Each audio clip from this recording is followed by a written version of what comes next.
है आपके अपने YouTube चैनल अतरी एकेडमी पर।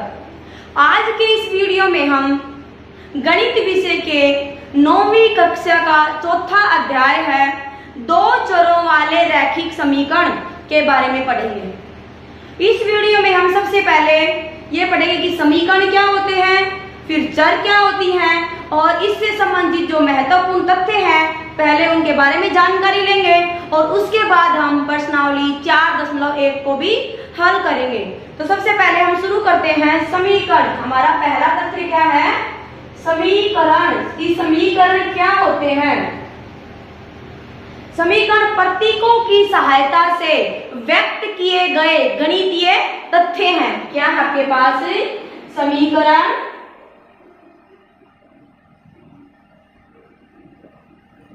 प्रतीकों की सहायता से व्यक्त किए गए गणितीय तथ्य हैं। जो दो वस्तुओं की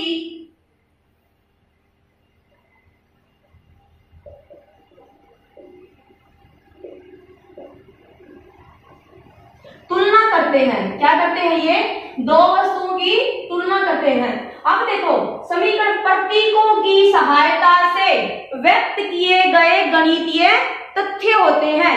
अब आपके ये आएगा कि प्रतीक, ये प्रतीकों को हम क्या लेते हैं? चर होती हैं जिनको हम x, y, u, v लेते हैं ना, वो होते हैं कि कोई भी प्रतीक आप अपने आप से मान सकते हो। तो प्रतीकों की सहायता से जो व्यक्त किए गए गणितीय तथ्य हैं उनको हम क्या बोलते हैं? समीकरण बोलते हैं। और अब हम ये कहें, ये कहना भी बिल्कुल अतिशयोक्ति नहीं होगा कि जो आधुनिक गणित है उसमें समीकरण है वो एक महत्वपूर्ण विषय है। कि समीकरण का जो आपके पास तथ्य है, समीकरण जो एक विषय है आपके पास जो गणित में, ये क्या है? बहुत ही महत्वपूर्ण विषय है। और ये जो समीकरण है ये ना सिर्फ गणित में ही मतलब यूज होता है, सिर्फ गणित में ही नहीं, इसको हम विज्ञान एवं जो तकनीकी है, विज्ञान एवं तकनीकी मतलब जैसे जैसे आप बड़ी क्लासेस में जाएंगे, बड़ी कक्षा में जाएंगे, तो 11वीं 12वीं में आपके पास एक विषय आएगा भौतिक विज्ञान। क्या आएगा? भौतिक विज्ञान। भौतिक विज्ञान को आप क्या बोलते हैं? फिजिक्स। फिजिक्स के अंदर, भौतिक विज्ञान के अंदर यहाँ पे जो समीकरण है इसका क्या होगा? बहुत ही ज्यादा यूज होगा।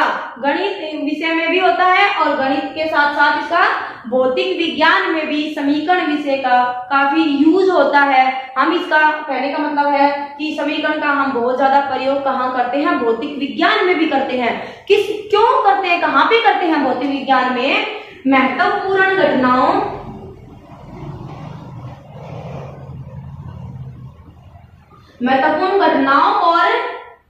और प्रतिक्रियाओं को व्यक्त करने के लिए भौतिक विज्ञान में भी किसका यूज होता है? किसका हम प्रयोग करते हैं? समीकरणों का प्रयोग करते हैं। ठीक है, जैसे जैसे आप बड़ी कक्षा में होगे तो आपको पता लगेगा कि भौतिक विज्ञान एक विज्ञान की ही शाखा है जो 10वीं के बाद अलग अलग हो जाती है। आप एक भौतिक विज्ञान भी पढ़ते हो, रसायन विज्ञान भी पढ़ते हो। ठीक है, जीव विज्ञान, तीसरा विज्ञान। अब तक तो आप 10वीं तक तो क्या करोगे? एक ही विज्ञान है, विज्ञान एक विषय। ठीक है, आगे जैसे 11वीं और 12वीं में आप जाते हैं तो विज्ञान की शाखाएं बन जाती है। उसमें वैसे तो आपके पास रसायन विज्ञान में भी आता है ये समीकरण, लेकिन भौतिक विज्ञान में इसका प्रयोग काफी ज्यादा होता है। इसके बाद आप देखिए, हमने एक ये समीकरण के बारे में पढ़ा है। दूसरा तथ्य है चर। चर क्या होती हैं? चर आप किसको बोलोगे?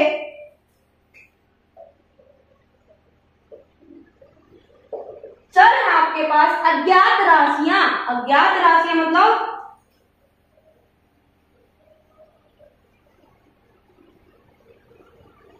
अज्ञात राशियों का मैं एक उदाहरण देती हूँ। मान लीजिए भारत और श्रीलंका का मैच चल रहा है, क्रिकेट मैच चल रहा है।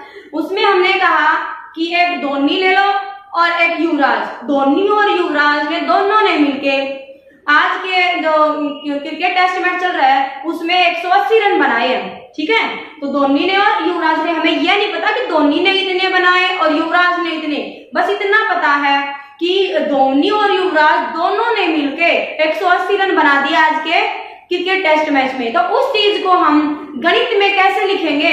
तो उस चीज को हम कैसे लिखेंगे? हम मान लेंगे धोनी ने कितने रन बनाए हैं हमें नहीं पता, हमने उसको क्या ले ली x। तो ये x क्या है? एक अज्ञात राशि है। x क्या आपके पास अज्ञात राशि है। और ऐसे ही धोनी ने रन बनाए x, और दूसरा मैंने बोला था युवराज, और युवराज ने रन बनाए हमने मान लिया y। तो यहाँ पे क्या बनेगा? x जमा y बराबर है 180। तो ये क्या है? x y अपने आप में क्या है? चर। चर मतलब अज्ञात राशि, हमें नहीं पता x का मान क्या है, y का मान क्या है, लेकिन हमें इतना पता है x जमा y कि धोनी द्वारा बनाए गए रन और युवराज द्वारा बनाए गए रन, उन दोनों को जोड़ दें तो वो जोड़ने के बाद टोटल जो आएगा वो कितना बनेगा? 180 बनेगा। इसीलिए मैंने क्या कहा था? प्रतीकों की सहायता से। तो ये x और y क्या है? प्रतीक है ना। x और y को मैंने क्या लिया? प्रतीकों की सहायता से व्यक्त किए गए गणितीय तथ्य हैं। अब मैंने आपने उसमें हिंदी में तो ऐसे बोल दिया कि युवराज और धोनी ने मिलकर दोनों ने 180 रन बनाए, उसको हम गणित में कैसे लिखेंगे, गणितीय तत्वों में कैसे डालेंगे, वो लिख दिया हमने x जमा y बराबर 180। तो अब मुझे पूरी उम्मीद है कि जो मैंने ऊपर लिखा हुआ है इसकी जो परिभाषा है समीकरण की, ये आपको अच्छे से समझ आ गई होगी, है ना। और इसके बाद मैंने ये भी लिखा था कि जो दो वस्तुओं अथवा घटनाओं की क्या करते हैं, दो वस्तुओं की क्या तुलना करते हैं, दो वस्तुओं को समान दिखाते हैं। अब x जमा y बराबर है इसके है 180 के, तो क्या कर दिया? ये दो की x जमा y की 180 दोनों आपस में क्या है? बराबर है। तो इनकी क्या कर दी? समानता कर दी, इसी क्या करी है? तुलना की गई है। तो ये क्या होता है आपके पास? इस तरह से लिखा गया समीकरण होता है। और समीकरण की क्या पहचान होगी? समीकरण में आपके पास क्या होगा? समान। समान का क्या होगा? चिन्ह होगा जो क्या होता है? इसको बराबर है, क्या बोलते हैं हम? बराबर है, इज इक्वल टू जिसको बोलते हैं, ये क्या है आपके पास है? इससे हमें पता लगेगा, समता चिन्ह बोलते हैं इसको, ठीक है, समता का प्रतीक बोलते हैं। ये क्या है? समीकरण को बताता है कि समीकरण में ये जरूर मिलेगा आपको पास, बराबर है का जो चिन्ह है वो जरूर मिलता है समीकरण के अंदर। अब है आपने पीछे कक्षा में पढ़ा होगा 8वीं कक्षा में कि एक चर वाले रैखिक समीकरण, एक चर वाले पढ़े होंगे, ठीक है। थोड़ा सा इनके बारे में और पढ़ते हैं हम और विस्तार से पढ़ेंगे 9वीं कक्षा में हम।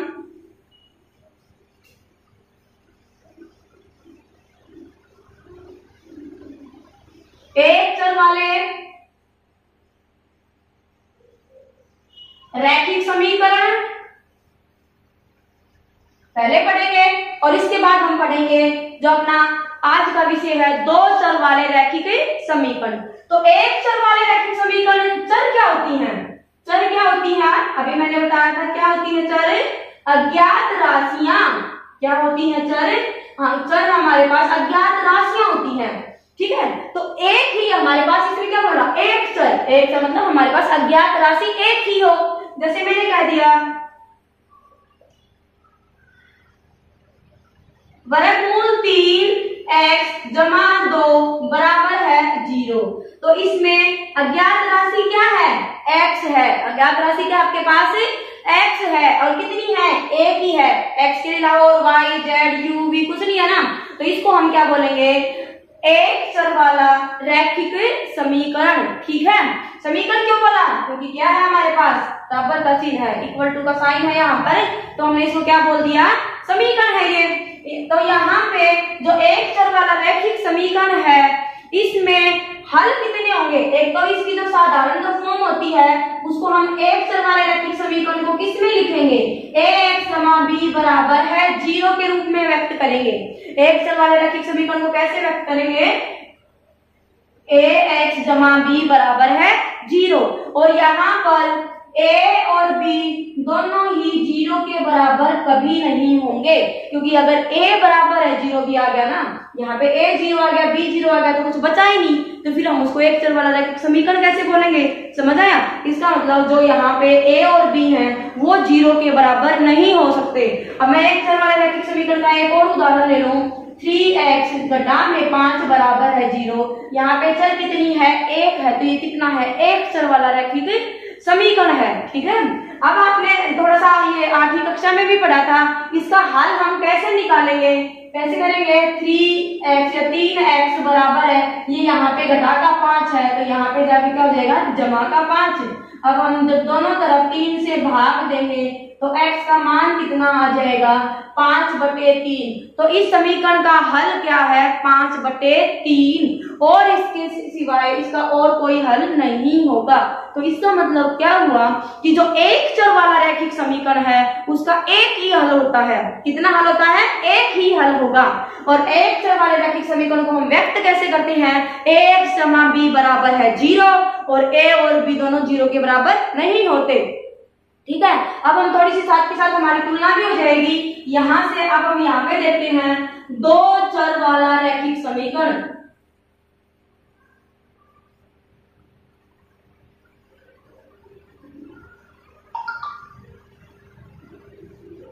दो चर वाला रैखिक समीकरण क्या होगा, जिसमें दो चरों का प्रयोग किया गया होगा और दो चर हमने ले ली। वैसे तो हम ज्यादातर जो चर लेते हैं ना वो हमारे पास x और y होती हैं, लेकिन s, t या u, v और भी हो सकती है। ऐसा कोई रूल नहीं है, ऐसा कोई नियम नहीं है कि आपको x, y ही लेने हैं।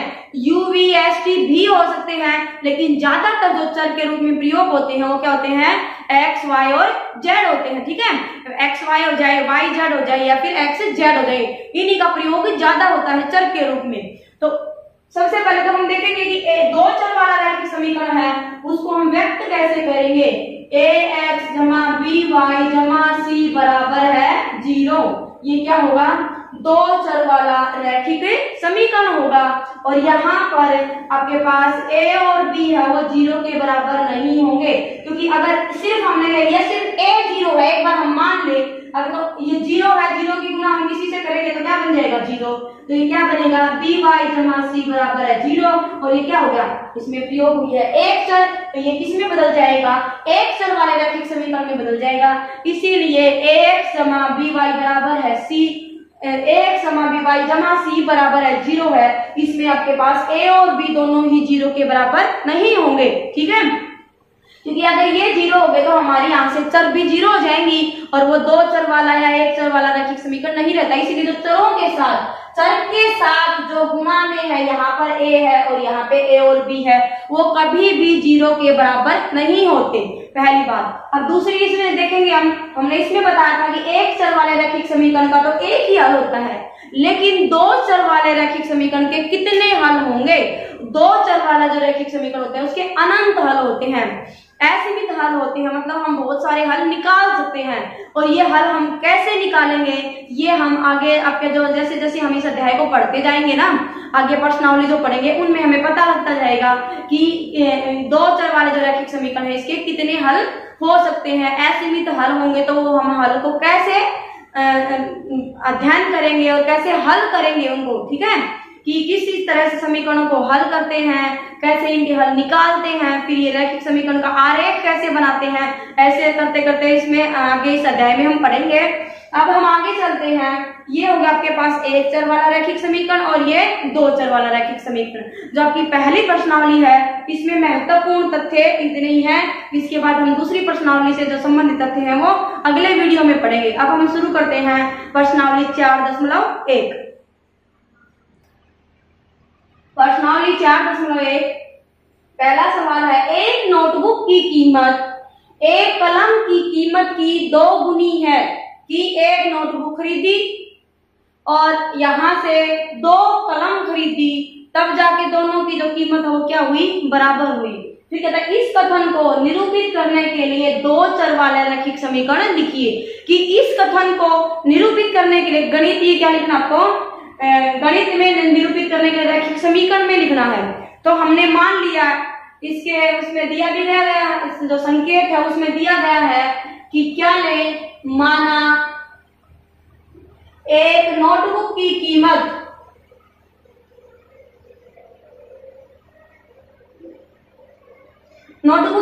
क्या ले लिया, x रुपए ले लिया हमने, हमें पता नहीं है तो हम क्या मान लेंगे यहाँ पे x रुपए। और x क्या बोलते हैं हम, अज्ञात राशि, इसीलिए इसको अज्ञात राशि बोला जाता है क्योंकि इसका मान हमें पता नहीं होता। और फिर हमने मान लिया एक कलम की कीमत को ले लिया y रुपए, इतना ले लिया हमने y रुपए। तो एक नोटबुक की कीमत, एक कलम की कीमत की 2 गुनी है और एक कलम की कीमत कितनी है y, कितनी है 2 गुना है। तो इसकी अगर हम 2 से गुना कर दे तो दोनों क्या हो जाएंगे, बराबर हो जाएंगे। ठीक है, तो इसको हमें दो चर वाले, दो चर तो हमने प्रयोग कर ली, एक चर ले लिया x और दूसरी ले ली हमने y। ठीक है, तो इसको हम समीकरण के रूप में व्यक्त करना, तो हम क्या करेंगे, x घटा के, इधर जमा का है, इधर आके क्या बन जाएगा, घटा के 2y बराबर है आ गया 0। तो ये क्या आ गया, दो चर वाला रैखिक समीकरण आ गया। कैसे, हम दो चर वाले रैखिक समीकरण को कैसे व्यक्त करते हैं, ax जमा में by जमा c बराबर है 0। तो यहाँ पर a की जगह पे कितना मान है, अगर हम तुलना करें तो ax की जगह पे है 1x, तो a कितना है आपके पास 1 है, और by कितना है घटा के 2 है, और c का मान क्या है 0, यहाँ पे c है ही नहीं। ठीक है ना, तो ये आ गया आपके पास कि इस जो तथ्य था इसको हमने क्या कर दिया, दो चर वाले रैखिक समीकरण में व्यक्त कर दिया या निरूपित कर दिया। ठीक है, ये था आपका पहला सवाल। इसके बाद है दूसरा सवाल, और दूसरा सवाल क्या है, जो निम्न रैखिक समीकरणों को x जमा by जमा c बराबर है 0 के रूप में व्यक्त करो। पहले तो आपको जितने भी नीचे समीकरण दिए गए हैं उनको इसमें व्यक्त करना है, x जमा by जमा c बराबर है 0 के रूप में, और फिर हमें a b c का मान भी बताना है। ठीक है, तो हम सवाल 2 शुरू करते हैं। इसका भाग 1 है 2x जमा में 3y बराबर है 9.3, यहाँ पे कोई भी मान हो सकता है। ठीक है, इसको हमने जो है ax जमा by जमा c बराबर है 0 के रूप में व्यक्त करना है। इसका मतलब 0 से इधर, 0 से राइट साइड में आपके पास कुछ भी लिखा हुआ है उसको पहले उठा के लेफ्ट साइड में लाएंगे। ठीक है, तो ये बनेगा 2x जमा में 3y घटा के 9.3 बराबर है 0। ये इधर जमा का था तो इधर आके क्या हो जाएगा, घटा का हो जाएगा। अब यहां से एक बार तुलना करते हैं, x के साथ जो गुणा में है वो किसका मान है, a का। तो इस समीकरण की तुलना ax जमा by जमा c बराबर है 0 से करने पर करेंगे तो क्या मिलेगा, a का मान कितना है 2, a का मान कितना आ गया 2, और b का मान कितना है जमा के 3, b का मान कितना है जमा के 3, और c का मान कितना है घटा के 9.3, घटा के 9.3। ये आपको बिल्कुल ध्यान में रखना है कि जो इनके साथ चिन्ह जो प्रयोग करे गए हैं, जो साइन यूज हुए हैं वो घटा के हैं या जमा के हैं। अब यहाँ पे तो है जमा का c और यहाँ पे है घटा के 9.3, तो ये कैसे लिख सकते हैं हम इसको हम यहाँ पे जमा करके ये घटा का साइन इसके साथ लेंगे ब्रैकेट में, तो c की जगह पे कितना, ये सारा मान है, तो c की जगह पे क्या बनेगा घटा के 9.3। ठीक है, इस तरह के सवालों में सिर्फ घटाव और जो ये जमा है इनके चिन्हों की गलती होती है, और जब हम तुलना करते हैं तो इस तरह से बच्चों से गलतियां कमी होती है। ठीक है ना, इसमें बस जमा और घटा के जो चिन्ह है, जो प्रतीक है घटाव जमा के, इनका आपको बिल्कुल स्पेशल ध्यान रखना है। दूसरा भाग है x घटा के 1/5y घटा 10। ये है भाग 2 है इसका, x घटा के 1/5y और घटा में 10 बराबर है 0। एक तो आप इसमें पहले 5 को एलसीएम ले लो और फिर इसका हल कर लो, या आप सीधे भी एबीसी का मान निकाल सकते हो। तो सीधे निकालोगे तो वो थोड़ा सा आसान रहेगा। क्या लिखेंगे हम यहाँ पे, x घटा के 1/5y घटा में 10 बराबर है 0। इस समीकरण की तुलना हम ax जमा by जमा c से करते हैं तो हमें क्या मिलेगा, a का मान जो x के साथ गुणा में है और x के साथ कुछ नहीं है तो क्या होता है 1 होता है, तो a का मान कितना आ गया 1। बी का मान जो वाई के साथ गुणा में है घटा का है, ये ध्यान रखना आप, यहाँ पे क्या है घटा के 1/5 वाई, तो इसमें कितना बनेगा घटा के 1/5 है, ये क्या है बी का मान है, वाई इसके साथ है, और जमा में जो बचा हुआ है वो सारा सी है, तो सी का मान कितना है घटा के 10, सी का मान कितना आ गया घटा में 10। इसी तरह से हम सारे इसमें जो भी जितने भी भाग हैं इनकी तुलना करते चलेंगे। अगला सवाल है भाग 3, भाग 3 बनेगा घटा के 2x जमा के 3y बराबर है 6। इसमें एक बार आप वीडियो को पॉज कर दो और ए बी सी का मान निकालो, ठीक है। मैं 1 मिनट का टाइम देती हूँ आपको, यहाँ पे आप मान निकालिए और फिर जब मैं यहाँ पे मान निकालूंगी तो आप देखना कि आपने जो मान निकाले वो ठीक है या नहीं, तब आपको पता लग जाएगा कि यहाँ से आपको कितना समझ में आया है, ठीक है। आप एक बार पॉज कीजिए वीडियो को और मान निकालिए।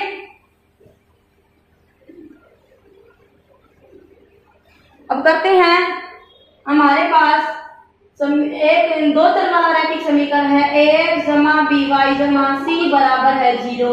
तो a का मान तुलना करेंगे तो a का मान क्या बनेगा आपके पास घटा के 2, a का मान कितना है घटा के 2, और b का मान बनेगा जमा के 3, लेकिन यहाँ पे बराबर है नहीं है, तो हमें क्या करना पड़ेगा, इस 6 को इधर लेके आएंगे तो क्या बनेगा घटा के 2x जमा के 3y घटा में 6 बराबर है 0। इसको हमने पहले इसमें बदला। अब देखो c का मान कितना आया, c का मान आपके पास कितना आ गया घटा में 6, यहाँ बराबर है के बाद हमें क्या रखनी होती है 0 रखनी होती है, ये आपको ध्यान रखना है। इसके बाद आपका भाग 4 है, 4 भाग में है x बराबर है 3y। अब इसको पहले तो हम थोड़ा हल करते हैं, बराबर से इधर तो 0 रखेंगे और कुछ भी नहीं रखना, तो ये बनेगा x घटा के 3y बराबर है 0, यहाँ पे है जोड़, जोड़ से इधर आएगी तो क्या हो जाएगी घटा हो जाएगी, ठीक है। अब हम तुलना करेंगे इससे, तो x के साथ जो गुना में है वो a है, तो a का मान कितना बनेगा 1 बनेगा, b का मान कितना बनेगा, b का मान जो y के साथ गुना में होता है और वो कितना है घटा के 3, और बराबर है इधर, यहाँ पे कुछ है ही नहीं, ना जमा का है ना घटा का है, तो हम क्या ले कुछ भी नहीं है, तो c का मान क्या हो जाएगा 0। c इसमें कितना है 0। देखिए ये जो आपका 2 चर वाला रैखिक समीकरण है इसमें सिर्फ क्या है सॉरी x और y, ठीक है। अगला देखते हैं हम भाग 5, 5 का भाग है 3x जमा में 2 बराबर है 0। इसमें हम तुलना करते हैं, किससे करेंगे हम इसमें ax जमा में by जमा में c बराबर है 0 से करेंगे। तो यहाँ से x के गुना में है a, यहाँ पे x के जमा गुना में कितना है 3, तो a का मान तुलना करने पर हमें कितना मिल गया 3। अब देखते हैं y, तो यहाँ पर y तो है ही नहीं, तो y का हम b का मान कैसे निकालेंगे, तो b का मान जब y है ही नहीं, इसका मतलब क्या है y के साथ क्या है 0 है। इसको आप ऐसे भी लिख सकते हो, एक बार इसको लिख लो 3x जमा में 0y और जमा में 2 बराबर है 0। तो इसको थोड़ा सा आपको आसान रहेगा, a का मान कितना आ गया 3 और b का मान, अभी वैसे तो पता ही है कुछ है ही नहीं तो b का मान 0 होता है, लेकिन आप इसको ऐसे भी लिख सकते हो, ऐसे लिखना ताकि आपको पता रहे कि b का मान क्या है, b का मान तुलना करने पे आ गया 0 और c का मान आ गया यहाँ पे 2, ठीक है। अब इससे अगला है छठा भाग, भाग 6 है, इसके अंदर